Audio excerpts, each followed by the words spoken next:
लाएं जी, क्या लाए हैं जी आज हमारे लिए? Vivo Y04 लाएं जी हमारी। उल्टा ले जी, अनबॉक्स करते हैं हमारे पास आज का यूनिट Vivo Y04। इसकी डिटेल देखते हैं। ये हमारे पास इस तरह से आता है।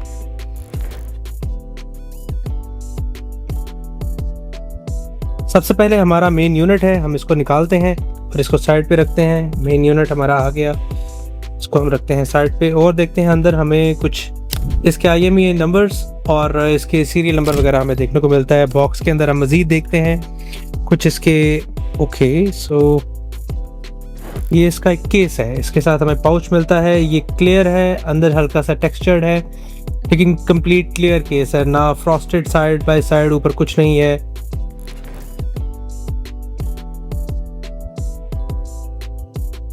चार्जिंग केबल एक तरफ इसका टाइप C केबल है और दूसरी तरफ टाइप A है और ये टाइप A उसके साथ हमें मिल जाती है एक सिम इजेक्शन टूल। इसको हम यूज़ करेंगे, देखेंगे इसके सिम कितनी है और SD कार्ड स्लॉट हमें मिलती है या नहीं मिलती।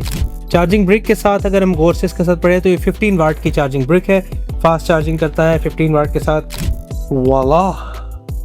वाह, that's gorgeous design. Back side पे अगर देखा जाए तो बहुत ग्लॉसी और बहुत गॉर्जियस है। फिंगरप्रिंट मैग्नेट नहीं है, अगर आप इसके ऊपर हाथ लगाते हैं तो आपके फिंगरप्रिंट को इतने ज़्यादा अया नहीं होते। बहुत खूबसूरत डिज़ाइन है इसका। बैक साइड पे देखा जाए, फ्रंट पे इसका 6.74 इंचेस का LCD डिस्प्ले है। हम इसके डिस्प्ले के बारे में अभी थोड़ी देर बाद बात करेंगे। पहले हम इसकी बिल्ड क्वालिटी की बात करें तो ये एक प्लास्टिक डिस्प्ले है, प्लास्टिक एंड ग्लास डिस्प्ले है, जिसके राइट साइड पे आपको इसका वॉल्यूम रॉकर मिल जाते हैं और पावर ऑन ऑफ का बटन है। अब ये पावर ऑन ऑफ का जो बटन है ये इसका फिंगरप्रिंट सेंसर भी है। अपर साइड पे देखा जाए तो अपर फायरिंग स्पीकर भी है इसके अंदर। राइट साइड पे देखा जाए तो इसका सिम एरिया है, सिम कार्ड एरिया है। और लोअर साइड पे देखा जाए तो हमारे पास एक 3.5 मिलीमीटर का हेडफोन जैक है, टाइप C की केबल है और इसके साथ माइक है। तो इसके अंदर एक ये हमें चीज़ डिफरेंट देखने को मिली कि इसका स्पीकर जो है वो बॉटम फायरिंग स्पीकर नहीं है, अपर फायरिंग स्पीकर है। तो इससे ये होगा कि जब आप कोई चीज़ प्ले कर रहे होंगे मीडिया इस तरीके से सीधे से आप देख रहे होंगे, जैसे हम रील्स या शॉर्ट्स को देखते हैं, तो आपको आपकी जो लोअर वाली फिंगर है वो आपके स्पीकर को ब्लॉक नहीं करेगी। या आपकी अपर साइड पे है तो आपका लाउड होगा। अगर फ्रंट पे देखा जाए तो इसके अंदर बिल्ट इन हमारे पास एक प्रोटेक्टर लगा हुआ आता है। अब ये ग्लास प्रोटेक्टर है या प्लास्टिक प्रोटेक्टर है, इसको ज़रा सा हम इस तरह करके देखते हैं। हाँ जी, ये एक ग्लास प्रोटेक्टर है जो इसके साथ पहले से ही लगा हुआ आता है। हम इसको बूट करते हैं, देखते हैं हमें और क्या क्या इसके अंदर देखने को मिलता है। एक अच्छी चीज़ इसमें यह है कि जैसे ही बूट किया उसने अपने आप को खुद ही से सेट किया कि मैं पाकिस्तान में हूँ।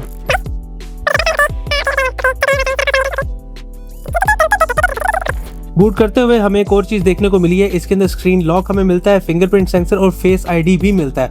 अब 5 मेगापिक्सल कैमरे के साथ ये फेस ID हमें दे रहा है। काम करे ना करे, लेकिन इस पे रिलाय ना ही करे तो बेहतर है। फिंगरप्रिंट सेंसर हमारे पास मोर देन सफिशिएंट है हमारी सिक्योरिटी के लिए। एक अच्छी बात इसमें ये मुझे देखने को मिली कि इसके अंदर कुछ ऐसी ऐप्स जिनका पाकिस्तान में कोई इस्तेमाल नहीं होता, जो चाइनीज़ मोबाइल्स के अंदर भरी पड़ी होती हैं, वो बहुत ज़्यादा होती हैं, लेकिन इसके अंदर बहुत स्लीक सा, जैसे कि हमारा गूगल पिक्सल है, जो यूज़ की ऐप्स हैं, जो गूगल ऑथराइज़ किया होता है, वही ऐप्स इसके अंदर ज़्यादातर मौजूद होती हैं और लिमिटेड सी क्लीन सा इनका UI UX होता है। तो उसी तरीके से देखा जाए तो इसके अंदर कोई इतनी फजूल ऐप्स मौजूद नहीं है। वही जो हमारी ज़रूरी ऐप्स हैं वो हमें दी जाती हैं, उसके बाद जो आपने यूज़ करनी है वो अपनी मर्ज़ी के हिसाब से आप डाउनलोड कर सकते हैं। अगर हम इसके स्पीकर की बात करें, जो इसका अपर फायरिंग स्पीकर है, उसकी हम थोड़ी सी आवाज़ सुनते हैं, देखते हैं वो कैसा परफॉर्म करता है। ये कंप्यूटर की पावर हमें उस लेवल तक पहुंचा देगी जहां हम नेचर के लॉज को रेप्लिकेट कर सकते हैं। लाउड है, ठीक है, क्लियर है, लेकिन थोड़ी सी डिस्टॉर्शन ज़रूर है। कोशिश करें कि इसको बिल्कुल हाई फुल वॉल्यूम पे ना चलाएं ताकि आपको थोड़ी बहुत डिस्टॉर्शन ना देखने को मिले। अगर हम IP रेजिस्टेंस यानी कि इनग्रेस प्रोटेक्शन की बात करें तो ये 64 इसकी रेटिंग है। मैं IP 64, 68, 69 को पढ़ना थोड़ा सा आपको सिखा देता हूँ। उसको हम इसी तरीके से पढ़ सकते हैं कि इसके अंदर हमेशा 2 डिजिट्स होते हैं। पहला डिजिट होता है जो 0 to 6 हो सकता है, यानी कि 0 लोएस्ट वैल्यू और 6 उसकी हाईएस्ट वैल्यू। सेकंड डिजिट होगा उसकी 0 लोएस्ट वैल्यू और 9 हाईएस्ट वैल्यू। जो पहला डिजिट है वो डस्ट एंड सॉलिड पार्टिकल्स के लिए होता है और जो सेकंड डिजिट होता है वो लिक्विड्स के लिए होता है। अगर 0 to 6 है, अगर किसी की 6 है तो वो डस्ट या सॉलिड पार्टिकल्स के लिए अच्छा खासा प्रोटेक्टेड है। लेकिन सेकेंड पार्ट को अगर हम देखा जाए तो उसका जो दूसरा डिजिट है वो 0 to 9 होगा। अगर उसका इन बिटवीन कहीं होगा तो ये लिक्विड के लिए, यानी कि 0 का मतलब कि वो लिक्विड्स के लिए सबसे कम रेजिस्टेंस है और 9 के लिए सबसे ज़्यादा रेजिस्टेंट है। तो इसी लिहाज से आप इसको पढ़ सकते हैं कि IP64 का मतलब हो गया कि ये डस्ट के लिए तो अच्छा खासा रेजिस्टेंट है, लेकिन वाटर के लिए ये इन बिटवीन कहीं है, इसको ज़्यादा वाटर के अंदर सबमर्ज नहीं करना। इसको अगर आप छोटे मोटे वाटर सप्लाईज है तो उसको वो ये इजीली डील कर सकता है। अगर हम इसके सॉफ्टवेयर की बात करें तो फन टच का 14 OS इसके अंदर मौजूद है, जो कि गूगल का लेटेस्ट इस टाइम चल रहा है 14, एंड्रॉयड 14। उसके साथ साथ आपको कुछ सिक्योरिटी फीचर्स भी इसके साथ मिलेंगे। उस सिक्योरिटी फीचर्स के साथ आपको एक एडिशनल चीज़ मिलेगी कि जो कि इस टाइम गूगल असिस्टेंट आपको नॉर्मली मिलता है, उसके साथ साथ गूगल जेमिनाई भी इसके अंदर आपको एज ए असिस्टेंट मिलेगा।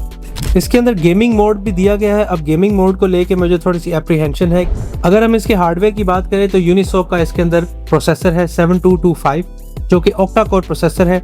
ऑक्टा कोर प्रोसेसर होने के साथ साथ उसकी क्लॉक स्पीड जो देखी जाए तो 1.8 गीगाहर्ट्ज़ उसकी क्लॉक स्पीड है। लेकिन इसके अंदर गेमिंग मोड तो ज़रूर दिया गया, बट दैट डजंट मीन कि ये आपको हाई एंड गेमिंग करने का मौका देता है। ये हाई एंड गेमिंग आप इसके अंदर नहीं कर सकते। हाँ, छोटी मोटी सी आप गेम्स खेल सकते हैं, लेकिन अगर आप उसके साथ हाई फिडेलिटी या हाई रेजोल्यूशन गेम्स अगर आप खेलना चाहें तो थोड़े से ग्लिचेस और लैग्स को आपको सामना करना पड़ेगा। हार्डवेयर के अंदर अगर हम देखें तो इसके अंदर हमें 2 स्टोरेजेस देखने को मिलती हैं, एक 4GB रैम और 64GB के साथ, और 4GB रैम 128GB के साथ।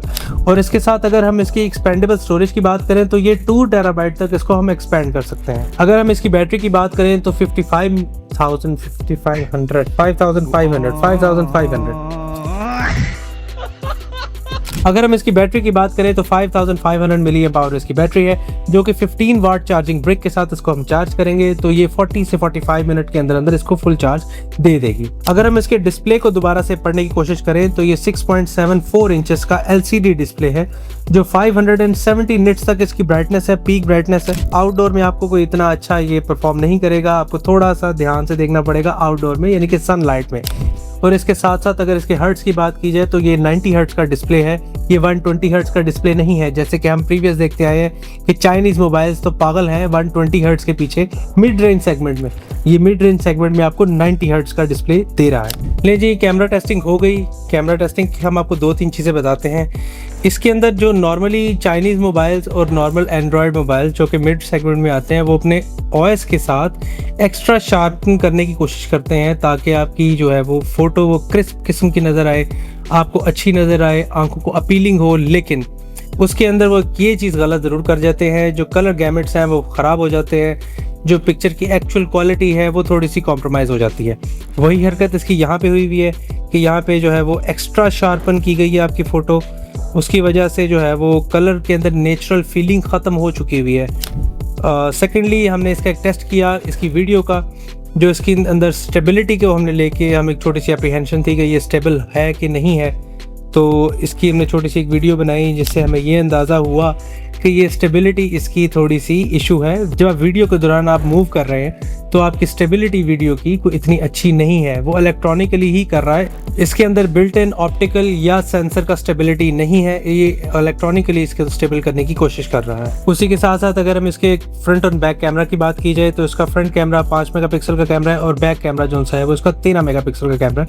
अब दोनों सूरतों में अगर देखा जाए तो फ्रंट कैमरा जो है उसके अंदर फेस डिटेक्शन की बात जरूर की गई है, लेकिन 5 मेगापिक्सल कैमरे के साथ फेस डिटेक्शन जो मैं आपको पहले बता चुका हूँ कोई इतना अच्छा काम नहीं करेगा। अगर हम इसकी प्राइस ब्रैकेट की बात की जाए तो 464 और 4128 की वेरिएंट्स में ये 2 लॉन्च हुआ है, और अगर हम 464 की बात की जाए तो वो 28,999 रुपये में हमारे मिलता है, और अगर हम 4128 की बात की जाए तो 31,999 में हमें अवेलेबल होगा मार्केट में। लेकिन हियर्स अ कैच, अगर आप हमारे स्पॉन्सर के थ्रू कॉल करते हैं और ये मोबाइल की क्वायरी देते हैं तो आपको एक अच्छा खासा डिस्काउंट अंदर देखने को मिलेगा, जो कि बाद में हमें थैंक यू भी कहिएगा और हमें कमेंट सेक्शन में भी बताइएगा कि आपको एक अच्छी प्राइस ब्रैकेट में एक अच्छा मोबाइल देखने को मिला। अपना बहुत सारा ख्याल रखिएगा। अगली वीडियो मुलाकात होती है, सब्सक्राइब और लाइक कर दीजिएगा।